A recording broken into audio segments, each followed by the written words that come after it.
নমস্কার বন্ধুরা, কেমন আছেন আপনারা সবাই? আশা করছি সকলে ভালো আছেন এবং সুস্থ আছেন। আমিও ভালো আছি। আজকে আমি বানিয়ে দেখাবো তালের মালপোয়া পিঠে। কিভাবে বানাচ্ছি সেটাই আমি আজকে শেয়ার করব। ভালো লাগলে অবশ্যই লাইক, কমেন্ট, শেয়ার করবেন। নতুন বন্ধু যদি হয়ে থাকেন, কেউ যদি এখন ভিডিওটা দেখছেন, তাহলে অবশ্যই আমার চ্যানেলটিকে সাবস্ক্রাইব করে রাখবেন। তো চলুন, ভিডিওটা কন্টিনিউ রইল, কেউ স্কিপ করবেন না।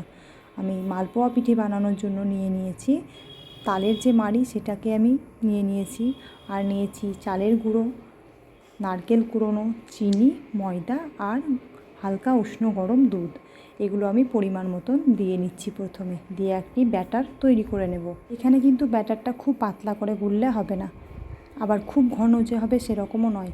পরিমাণ মতন দুধ দেবো আর অল্প অল্প করে ব্যাটারটা ঠিকঠাকভাবে গুলে নেব। ব্যাটারটা বানানোর জন্য পরিমাণগুলো কিন্তু একদম ঠিকঠাক নিতে হবে, তাহলে ব্যাটারটাও সুন্দর হবে আর তালের মালপোয়া পিঠেগুলোও খুব সুন্দর হবে। এখানে হাফ ব্যাটার রেডি হয়ে গেছে। এবারে আমি 1 টিস্পুন করে দিয়ে নিচ্ছি বেকিং পাউডার আর বেকিং সোডা। আবারও খুব ভালোভাবে আমি একটা গ্রেটার দিয়ে ভালোভাবে গ্রেট করে নিচ্ছি। এবারে আমি একটা হাতা দিয়ে দেখাচ্ছি, দেখুন এর ঘনত্বটা ঠিক এই রকম হবে। খুব পাতলাও নয়, আবার খুব ঘনও নয়। তো চলুন এবারে আমি মালপোয়া পিঠেগুলো ভেজে নিই। ওই জন্য কড়াইটা বসিয়ে দিয়ে কড়াইয়ে পরিমাণ মতন তেল দিয়ে খুব ভালোভাবে গরম করে নিয়েছি। এবারে মিডিয়াম টু লো আঁচে আমি তালের মালপোয়া পিঠেগুলো ভেজে নিচ্ছি। এক পিঠ ভাজা হয়ে গেছে, দেখুন অল্প অল্প করে নিজেই ঠিক ওপর দিকে উঠে আসছে। আমি আবারও খুন্তি দিয়ে অপর পিঠ উল্টে দিলাম। একটু মিডিয়াম টু লো আছে, একটু হালকা যখন লাল লাল কালার হয়ে আসবে, তখনই আমি উল্টে পাল্টে 2 থেকে 3 মিনিট ধরে আমি মালপোয়া পিঠেগুলোকে ভেজে নেব। আবারও একটা আমি আপনাদেরকে দেখাচ্ছি, দেখুন ঠিক এমনভাবেই ভেজে নেব। ওপরে যখন ফুলে উঠে আসবে নিজেই, তখনই আমি আবারও খুন্তি দিয়ে অপর পিঠ উল্টে দেব। বাকি পিঠেগুলো আমি এমনভাবে ভেজে নিচ্ছি, আবারও উল্টে দিচ্ছি। উল্টে দিয়ে একটু লাল কালার হয়ে এলে আমি তুলে নেব।